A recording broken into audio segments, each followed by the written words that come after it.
Welcome to the Creative Play and Podcast Network. Join us as we share our favorite RPGs, one-shot games, tabletop games, reviews, and convention panels. Sit back and enjoy the show.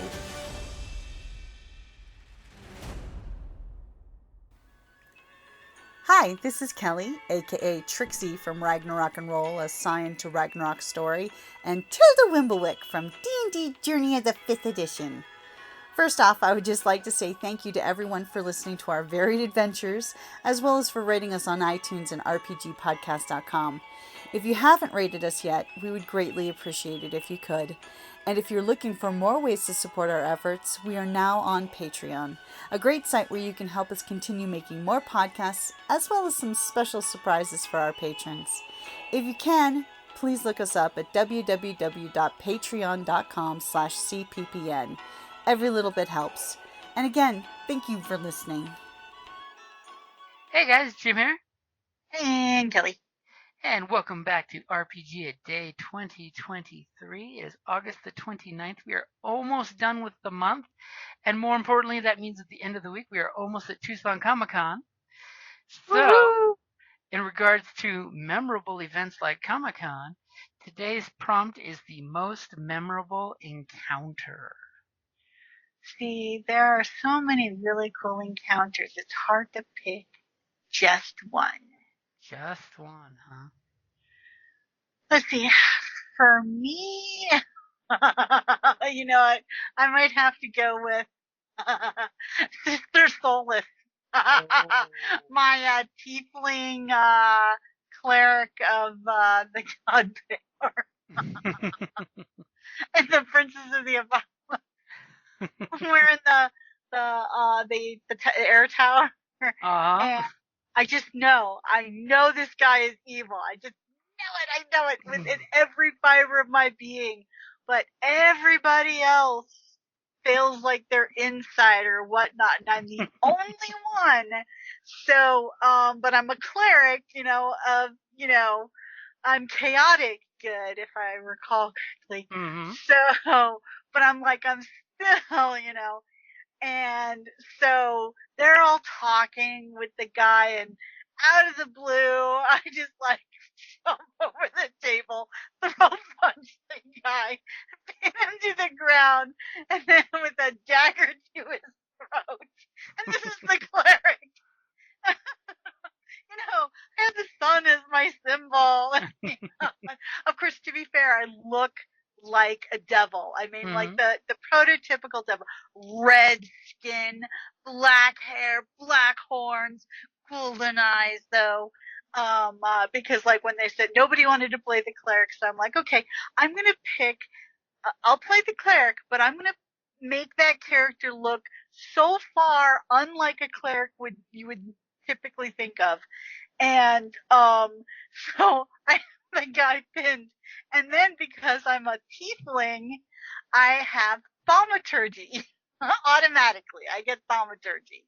And and you always make us roll those trinkets. Mm-hmm. You never know what you're going to get. And I got some little weird glass ball filled with smoke. And I'm like, okay, I used to do tricks for the kids and change it to different colors and stuff, because what I'm going to do with this little trinket. So instead, I pull it out with a guy's throat, out of my bag, and it's and I tell him, this is a lie detector. And basically, so it's you lied to me, I will know. And sure enough, so I'd ask a question, and he would answer, and just pure, I'm okay, I'm gonna make it turn this color. It's oh, you're lying, So it was And you rocked that insight check. I did. I was the only one, but nobody was gonna believe me. So, at that point, it's but of course I'm still a cleric, and I'm still essentially a good person. Mm-hmm. I take the dagger away from his throat, which I never should have done, and then he did that Missy step crap, but that was friggin' hilarious. I loved that. I mean, and everybody around the table's going, what the fuck? And then our monk went insane and chased after him because she was told to. Oh, yeah, because a certain hobgoblin encouraged her to. A certain But, warlord commanded her to go out the window. Yeah, follow him. But yeah, that's the one I would choose for most memorable. Oh, See, I can't believe that worked. I mean, I was literally pulling that out of my ass. And it was a 50-50 chance whether he was lying or not. And I'm like, I knew he was evil, and I'm like, so sure enough. And then it was like, and he kept it in, and he kept lying. And then he would tell one thing the truth or something, and I would, but I guessed right every single time. And the character was like, it really does tell the truth. It really does tell you if I'm lying. He was totally trying to get away with half truths, and you totally pinned him in the corner with it. Mm-hmm. And of course, I do recall it didn't hurt you rolled what was a natural 20 to insight, and I looked at you and said, "You know he's motherfucking lying." Yeah. The rest of you, no. You all 100% believe this is a great guy. He's so nice. And he shared his people's banquet with you and and we rescued them. Offered to help you guys with some problems going on. Mm-hmm. And you knew he was the heart of evil in this area. Exactly. I'm like, no, he is evil. He is evil incarnate, and I was right. And the whole time I'm thinking, God damn it, this was going to be like the next challenge. These guys would have taken you out on some hunts and done some cool stuff that may have had bad consequences. But nope, you just bypassed 3 levels worth of material, and you're just like, you, the devil, you evil. And to which the guy's like, oh shit, I gotta get out of this room. This chick put a knife to my throat. Misty step out the wind and fly like the wind. Yeah. Unfortunately, the monk did not fly like an eagle. No, but I did get a natural 20 and saved her ass. Mm-hmm. Which is funny because in an earlier chapter, she got a natural 20 and saved my ass. My character is literally going to die.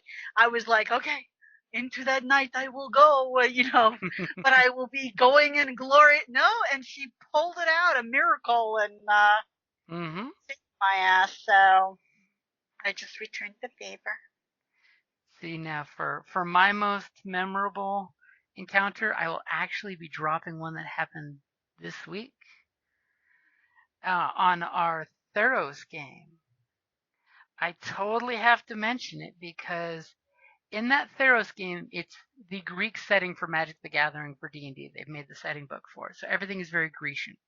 And our group has basically been told, they've been prophesized by the equivalent of Oracle of Delphi, that they're the heroes that will slay the Titans when they rise against the gods. So they're going to have to go out and do these series of legendary quests to get the powers and the things they need to eventually, at level 10 to 15, fight the Titans that are coming after the gods, because the gods can't do anything because they made a truce, and the gods don't want to be the ones to break it. But champions of the gods are total different exclusionary cause. Well, for our group, they drank from the horn of plenty, so they each got these cool visions of what weapon they need to get, and total great way of giving them the here's your private mission from your god and a vision from drinking mega hooch from a horn. And the group went to a temple of the goddess who's basically Artemis. She doesn't have, a gaggle of virgin warriors with her, but she has her own druid priests and priestesses. And the guys went to where they were told her area was after parting with some satyrs on one of their harvest nights. And unfortunately, our monk in the group, he's Nyxborn, which means he's an elf in a world that doesn't really have elves. And he wasn't born so much as the god of death, the Hades of this world, plucked him from the sky and laid him down on the world to become a Nyxborn creature. So when he does his uber power, he turns like half night starry sky and can do some cool stuff. And he's a monk. And pretty. direct servant of Hades. His goal in life is to hunt any undead down or anyone who has escaped Hades' call. So that's his shtick. He has a spiked chain like an old 3.5 days, and a bow. That's the things he's good with. Well, when they got to this beautiful island, and mind you, right before they got to this island, a certain satyr warlock of the goddess of fate poached a deer right outside the island, and then totally botched the survival roll, thereby ruining the corpse for food purposes. It was hysterical. Perfect time for a natural one. Oh. So yes, that character has blood on their hands, so to speak, when they get onto the island. So they get there and they find a table set with a beautiful banquet, a la classic Grecian story. Wine glasses, food, meat, cheese, everything. And immediately the group is sneaking into this clearing and they're like, what's going on here? The food's untouched.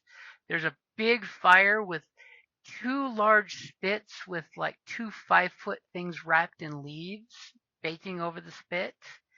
And the group are just like, those are some big pigs in the fire. Until obviously our cleric had the best wisdom score for a perception check and realized in the bonfire that one of the leaves must have peeled back just right, and he recognized a hand in the leaf. Oh dear. And then he looked into the coals of the fire and realized there was this ornate stack of bones. So that obviously somebody was making falafel out of people and had their bones piled up in the coals as a sacrifice to a god.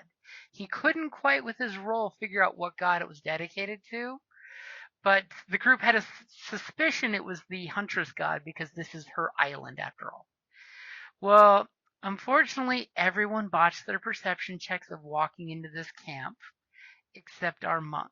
And our monk sees two people in a hunting blind looking right at them with bows.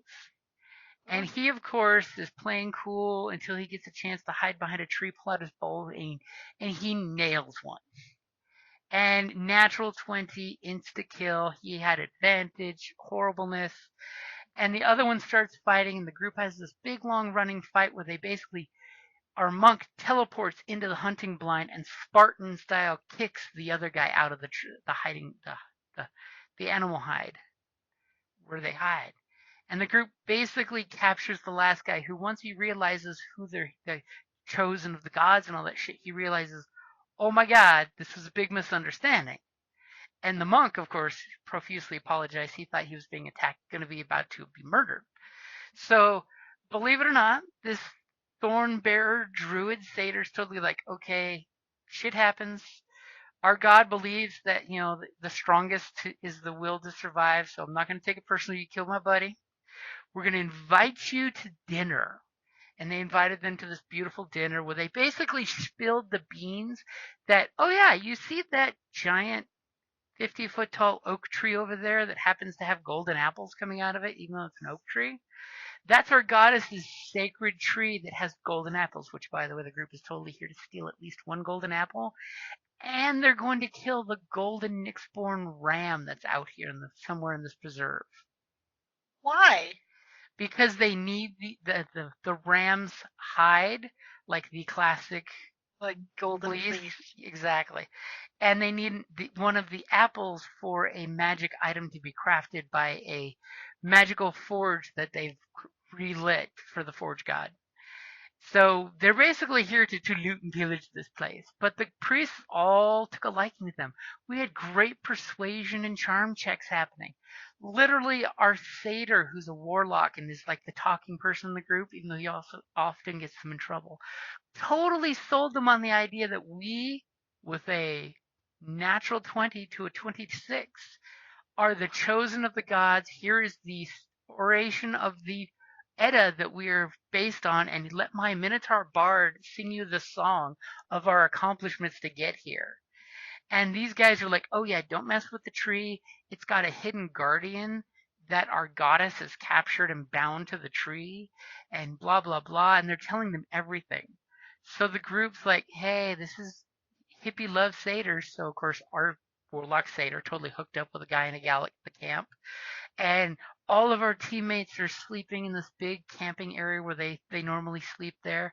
And of course, all of our players deceive that they've gone to sleep. And then the monk, who is sneakier than sneaky, decides to creep out of the camp. So well, even the group lost track of him. And as he snuck off and did a cool, quick ninja-style jump up to a tree branch, and just as he was about to pluck the apple, he gets hit by a hydra. Oh. Whose one head, as it bites his thigh, starts to materialize from an invisibility spell. And then everybody rolls initiative.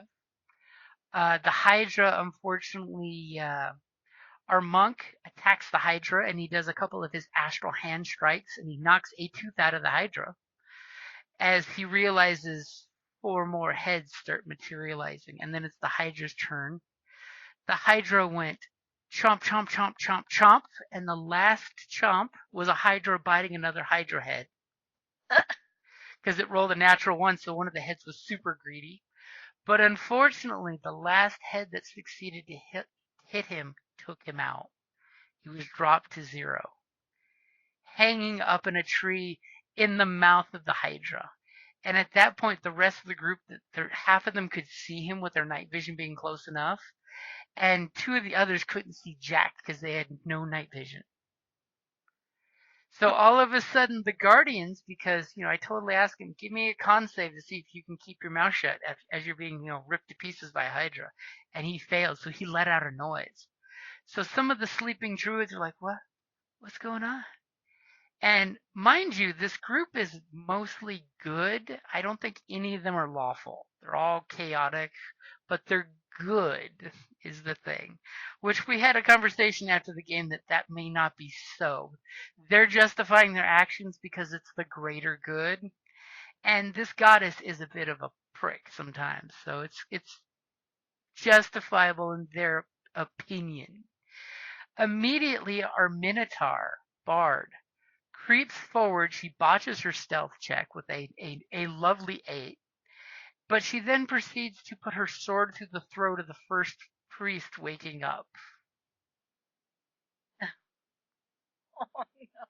And then it becomes this running fight of everyone grabbing a unconscious priest before they wake up and trying to murder them.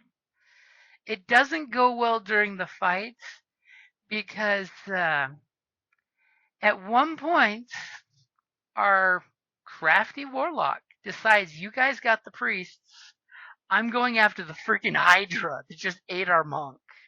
And the monk is dangling from the Hydra's one head as the others are all wanting to eat it. And he goes up and basically fears the Hydra. And the Hydra rolls literally this encounter went on for 5 rolls. The Hydra couldn't roll a single double-digit number. And of course, the Hydra's first act is he has to forsake all action and he has to dash as far as he can, just like a turned dead. So of course, his first action was from 15 feet in the air, he drops the monk out of his mouth. So the monk hits the ground and takes damage and automatically fails 1 death save. Oh. Then on the monk's turn, he makes an 11, so he succeeds on 1 death save. So it's 1 and 1. 1 and 1. Unfortunately, 2 of the priests have woke up and recovered enough to do their cool hail of arrows thing, which is a cone attack that does 5d6 arrow damage. And both our paladin, our bard, and our cleric fail the first save, so they all get pelted. Then the next priest angles it just right so he can't hit the bard, but he can hit the priest and the paladin in his hail. Oh no. And the centaur cleric goes down. Oh. Miki, our bard, takes her turn and she's just like, Paladin, you got those guys right. And the paladin's like, oh yeah, I got all my smites, so I got this. So she runs over and she's blind because unfortunately the Minotaur, as a player character, does not have dark vision. Obviously, we joke because as a player character in this setting, the Minotaurs are medium-sized creatures with no dark vision, whereas their scary cousins are large-sized with dark vision. So if you don't eat human meat, you don't grow big and strong and get your dark vision. So humans are like, carrots. Oh, yeah, okay. She runs out there, and where she sees, she doesn't really see, but she hears the beast. She casts Shatter, which is a 20-foot sphere attack. Unfortunately, the Hydra makes his save. Go figure, Hydra and a con save. Takes a little smidge of damage. But unfortunately, the target it was just holding in its mouth that fell to the ground at its feet is within the 20-foot sphere. So our monk takes shatter damage and now has a second failed saving throw. Oh no, one more and that's it. And in the meantime, because shatter is a 20-foot and shatters anything, there are half a dozen magic apples that all explode and turn into applesauce on the ground. So 6 sacred magic apples were just destroyed and wasted. And you know what the goddess is going to think about that next session. You not only came and attacked killed my priest, attacked my guardian, and you vandalized my tree for no good reason. Well, the group kind of starts to rally because, of course, Jesse was playing his, satyr and kept chasing after the Hydra, who he discovered could only run to the edge of this tree's shadow, even though it's at night. It couldn't leave the overcast of the tree's branches. Thankfully for the Hydra, it has a pond that it has dug out where it can run over, and it basically shoved its 5 heads in the water to hide, with its butt sticking out and tail thrashing in fear. So he kept close to it. Hydra? So it's a Hydra. But I still could not get a damn saving throw for my life to break the fear. And the group is rallying. The bard runs over and she immediately casts healing word on the cleric to stabilize him because the cleric is now not doing too well with his saving throws. And just then as she stabilizes the cleric with a healing spell, the monk rolls an 8 for his saving throw. Oh no! Which means he dies. Yeah. Practically unseen by the only other person that can heal because he's on the ground covered in leaves and apple mush and not making a sound, and she can't see him, blind as a bat in the dark. No. At least the cleric had some glowy weapons on him so he could be seen. So she then spends her time hiding behind the centaur, because the Minotaur can fit behind the centaur's cover. She only got shot twice while trying to heal him. She manages to heal him back to consciousness, and they rally against the last 2, taking them out. Basically, the Minotaur and the Paladin team up on the last guy and basically keep beating him down until they murder him. At the very end of the encounter, when we had to wrap up, the cleric goes over to the monk, and immediately Kevin starts to make a snicker sound as he's like, "What do I need to do for this spell?" And Kevin snickers because his character is dead, but remember who I said he works for and what he does. He works for the god of death and basically reclaims souls that have escaped the rightful afterlife. And he just made a and I'm like, "Yeah, Kevin, I got you." Just to keep him from saying anything, and then I totally followed up with the cleric saying, "So what is the material component for Revivify?" And he's like, "Oh, 300 gold coins and diamonds." And I'm like, "Yeah, remember that prince in the city-state you made allies with? He gave you a bag full of diamonds."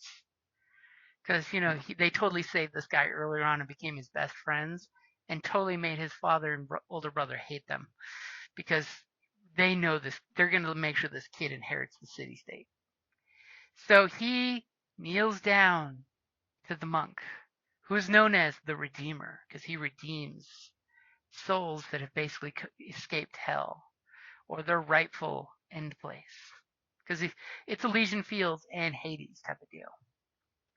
And he casts Revivify, bringing the monk back to life. And totally I'm getting all these messages from his character saying he doesn't know me. He has to have forgotten who I'm all about. And I'm like, uh-huh. What are you going to do? Because you're gone. he just violated your basic tenets of your existence. You were never born. You were brought from the night sky to make sure souls went to their proper place. I even described to them as he was dead, you could almost see his silhouette back in the night sky. Because we've actually had a few game sessions where he couldn't make it. So obviously he went back to the Nyx, the night sky that's always perpetually there even during the day. So, the thing that's most memorable at the very end, he's laughing and cackling because he's like, I may have to kill the whole party. I don't know what my character's going to do. And I'm like, dude, you need to think about this. That you basically were off to your rightful reward for a life well lived.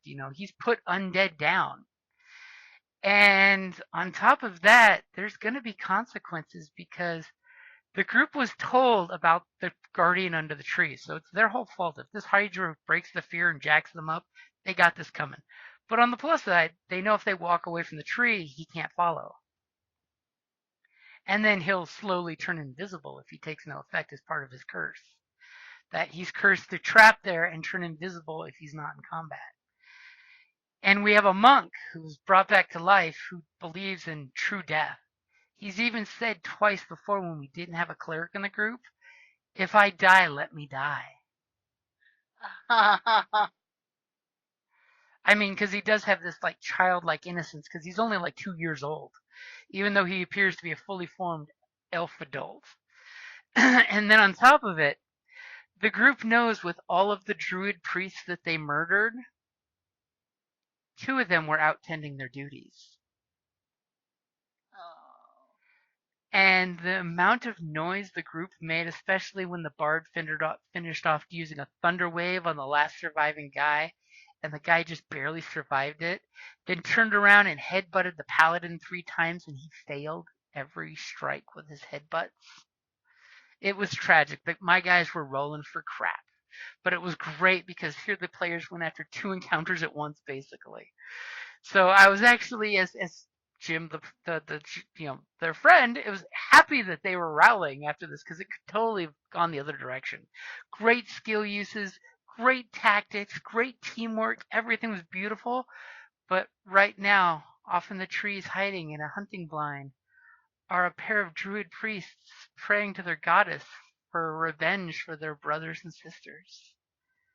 Revenge for the tree and the sacred apples that they are bound to protect. And then on top of it, our satyr, well, he knows the Hydra is hiding from him because he's physically afraid of him. He totally jumped up in the tree and plucked 2 apples off the tree. Because the group knows, thanks to the lore that they've been supposed to need them. They know that eating, basically forcing someone to eat an entire apple can actually bring back the dead. And if you cut the apple up, it can be used as 4 healing potions.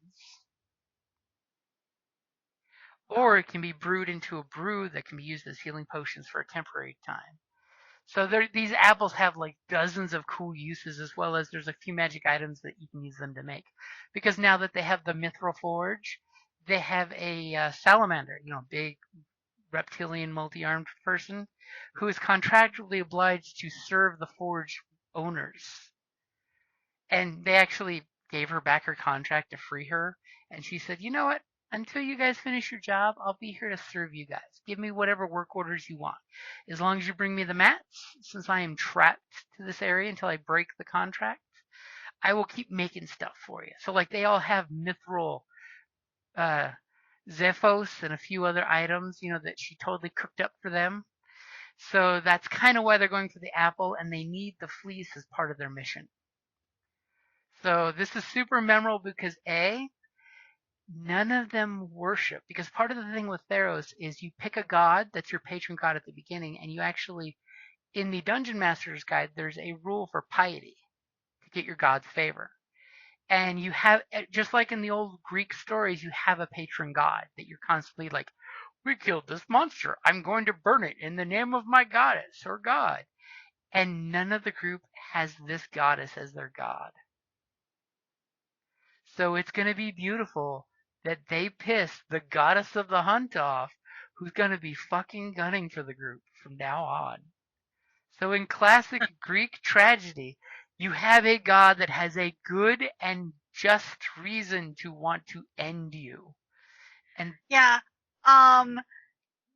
there's many stories of Greek gods not even having a really good reason going after, because it's a day that ends in Y, let's fuck with the humans. How'd that work out for Odysseus? Well, that was really Odysseus' fault. He dissed well, yeah, but Neptune. still, I mean, I think that this is far greater insult. Murdering 5 of the 7 priests. Yeah, and don't get me started on Aphrodite. I mean, come on, that was a bitch move with a Medusa. I'm sorry. Oh yeah, I mean, she gets violated in her in Aphrodite's temple, and yet it's her fault. Blamed on her. Fuck that shit. I mean, at least with the Echidna, she said, nobody can weave better than me. Okay, so you had pride before a fall. No, that's Ariadne. Oh, no, that's... Ariadne is the spinner. No, it was a kid. It was not a kid, but the spider. Yeah, Ariadne. Yeah, Ariadne. Yeah, the Echidna's the other, the mother of monsters. Echidna is the mother of monsters. Yeah, Ariadne that turns into the spider monster. Yes, but that will be the most memorable encounter for quite a while, because it was just this travesty of bad rolls, and the group failed rolls, but then succeeded on other rolls that saved their butts. I mean, and then there's the idea of the Minotaur just looking at the group going, are we doing this? Are we doing this? And she followed up basically tying a priest in the throat. And that's the first murder they've really committed. They've gotten into fights with their satyr friend because the warlock has openly used enchantment magic in public places for stupid reasons. Like, you're going to give us this breastplate, and the blacksmith says, no, I'm not. And all of his apprentices are like, did he just throw mind magic at him? Never use ensorcel magic in public. Because they literally had to do a whole convert the witnesses to change their stories and save him in a court of law and on one of those sessions. The group is really good at making horrible blunders into interesting episodes. So I think we've definitely gone on, because obviously these were very memorable encounters that still come fresh to the mind. But that is probably a good place to wrap up August the 29th, most memorable encounter. Thank you for listening, guys. Bye. Thank you for listening to the Creative Play-In Podcast Network. If you enjoyed our show, please check out D&D Journey of the 5th Edition and Ragnarok Enroll a Scion Hero to Ragnarok Story. Also, check out our Patreon page for more content and behind-the-scenes things, as well as joining us for a one-shot game or two.